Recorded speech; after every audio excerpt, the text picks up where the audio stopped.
آپ کو سناتے ہیں سیدنا ایوب علیہ السلام کا قصہ۔ ایوب علیہ السلام انبیاء کی جماعت میں سے ایک ہستی ہیں۔ اللہ تعالیٰ نے صبر کے معاملے میں بطور خاص ان کا تذکرہ فرمایا ہے، لوگوں کے لیے ایک مثال اور نمونہ ٹھہرایا ہے۔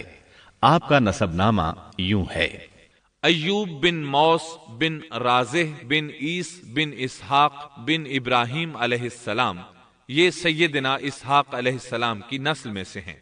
ابراہیم علیہ السلام کے دو صاحبزادے تھے، اسماعیل علیہ السلام اور اسحاق علیہ السلام۔ ان کے بعد سب کے سب انبیاء کرام اسحاق علیہ السلام کی نسل سے تھے، سوائے نبی کریم صلی اللہ علیہ وسلم کے۔ آپ اکیلے سیدنا اسماعیل علیہ السلام کی نسل سے ہیں۔ اسحاق علیہ السلام کے بیٹے ہیں یعقوب علیہ السلام۔ انہی یعقوب علیہ السلام کو اسرائیل بھی کہا جاتا ہے۔ اسی نسبت سے بنی اسرائیل کا مطلب ہے یعقوب علیہ السلام کی آل اولاد۔ یعقوب علیہ السلام کے 12 بیٹے تھے۔ ان کے بیٹوں کو اسباط بھی کہتے ہیں۔ ان کا تذکرہ قرآن میں بھی آتا ہے۔ اب سوال یہ ہے کہ جن اسباط کا تذکرہ قرآن مجید میں انبیاء کرام علیہم السلام کے ساتھ کیا گیا ہے، کیا وہ یعقوب علیہ السلام کے بیٹے تھے یا ان بیٹوں کی اولاد میں سے تھے؟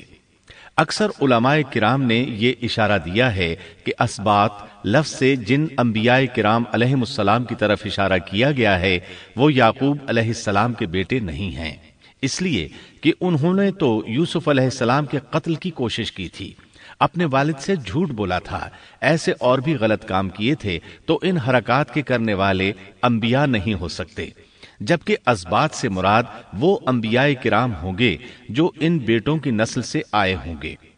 بنی اسرائیل کے 12 قبیلے تھے اور قبیلے کو سبط بھی کہتے ہیں، اس لیے انہیں اسباط بھی کہا جاتا ہے، یعنی بنی اسرائیل ان قبیلوں میں تقسیم ہو گئے۔ اسی طرح سیدنا ایوب علیہ السلام سیدنا اسحاق علیہ السلام کی اولاد میں سے ہوئے۔ سورہ انعام آیت 84 میں اللہ فرماتے ہیں: وَمِن ذُرِّيَّتِهِ دَاوُودَ وَسُلَيْمَانَ وَأَيُّوبَ وَيُوسُفَ وَمُوسَى وَهَارُونَ، اور اس کی اولاد میں سے داود اور سلیمان اور ایوب اور یوسف اور موسیٰ اور ہارون۔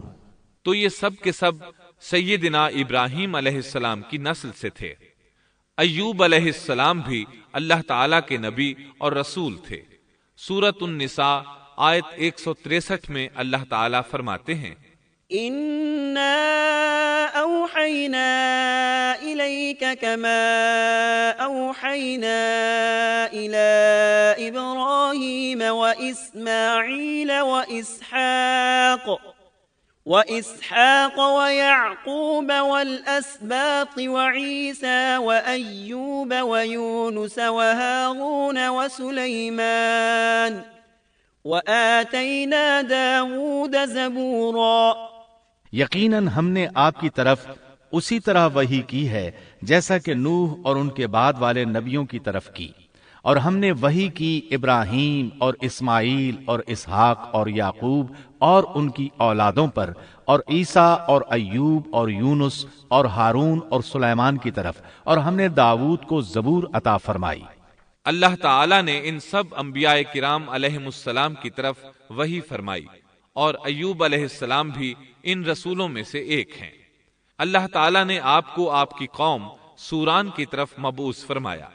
یہ قوم ملک شام میں رہائش پذیر تھی۔ آپ بہت زیادہ مالدار تھے۔ اللہ تعالیٰ نے آپ کو بہت زیادہ نعمتوں سے نوازا تھا۔ آپ کے پاس بے شمار مویشی تھے، لا تعداد نوکر چاکر تھے۔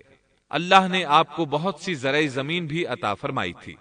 آپ تاجر بھی تھے۔ تجارت کا سلسلہ دور دور تک پھیلا ہوا تھا۔ اللہ تعالیٰ نے آپ کو کثیر اولاد بھی عطا فرمائی تھی۔ آپ کے ہاں 7 بیٹے اور 7 بیٹیاں تھیں۔ آپ خود بھی صحت مند اور طاقتور تھے۔ آپ کے اصحاب کی تعداد بھی کافی تھی۔ گویا اللہ تعالیٰ نے آپ کو گوناگون نعمتوں سے نوازا تھا۔ آپ روئے زمین پر نعمتوں سے مالا مال شخص تھے۔ اللہ تعالیٰ نے آپ کو آزمانا چاہا تاکہ بعد میں آنے والے لوگوں کے لیے آپ صبر کی مثال بن جائیں۔ آخر صبر کا مرحلہ شروع ہو گیا۔ آپ کا سب مال و متاع ہلاک ہو گیا، یہاں تک کہ آپ فقیر ہو گئے۔ آپ کی زندگی ہی میں آپ کی ساری اولاد اللہ کو پیاری ہو گئی۔ کسی کا ایک بیٹا بھی فوت ہو جائے تو وہ کتنا غمگین ہوتا ہے، متاثر ہوتا ہے۔ سیدنا یعقوب علیہ السلام پر غم کس طرح طاری ہوا، یہاں تک کہ آپ کی آنکھوں کی بینائی تک جاتی رہی۔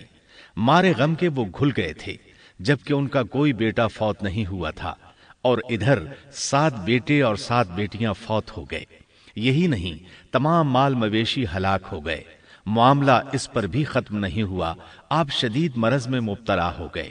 بیماری اس قدر شدید تھی کہ آپ چلنے پھرنے سے معذور ہو گئے، اٹھنے کی سکت نہ رہ گئی، یہاں تک کہ آپ کا گوشت گرنے لگا۔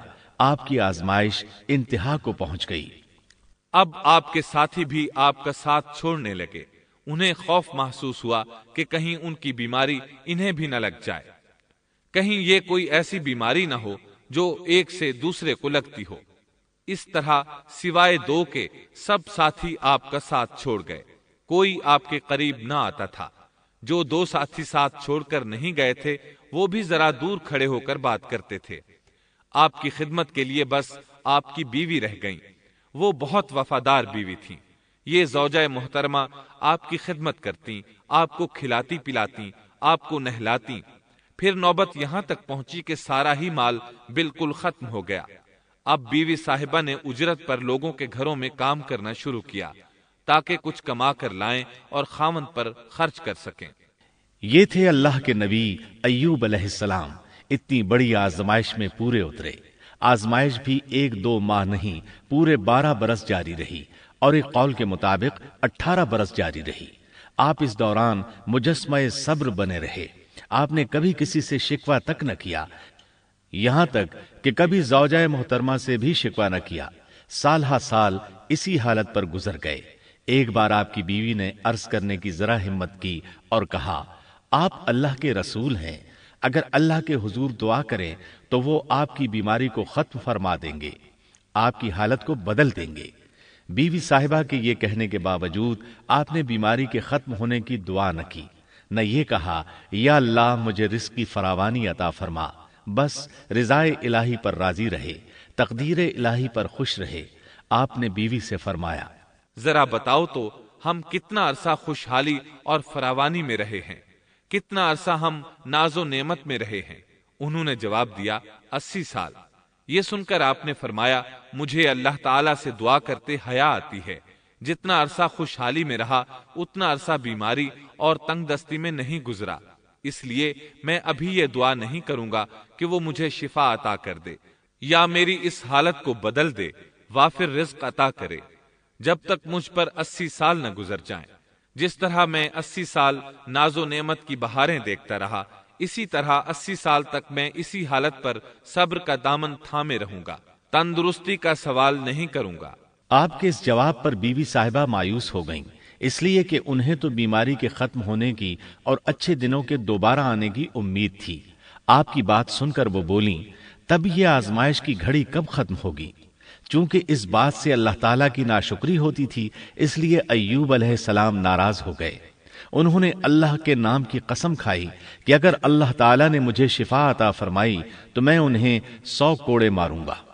دوسری طرف نوبت یہاں تک پہنچی کہ لوگوں نے آپ کی بیوی صاحبہ کو کام دینے سے انکار کرنا شروع کر دیا۔ ان کا خیال تھا کہیں ان کے شوہر کی بیماری انہیں بھی نہ لگ جائے۔ وہ سمجھتے تھے کہ ایوب علیہ السلام کی بیماری چھوت کی ہے، لہٰذا یہ بیماری ان کی بیوی کے واسطے سے انہیں بھی لگ سکتی ہے۔ جب معاملہ یہاں تک پہنچ گیا تب آپ نے ایک چھوٹی سی بات کہی، اس میں بھی کوئی واضح دعا نہیں تھی، جبکہ اس وقت سے بڑھ کر دعا کے لیے کون سا وقت ہو سکتا تھا۔ آپ کی اس بات کو اللہ تعالیٰ نے قرآن مجید میں بیان فرمایا ہے۔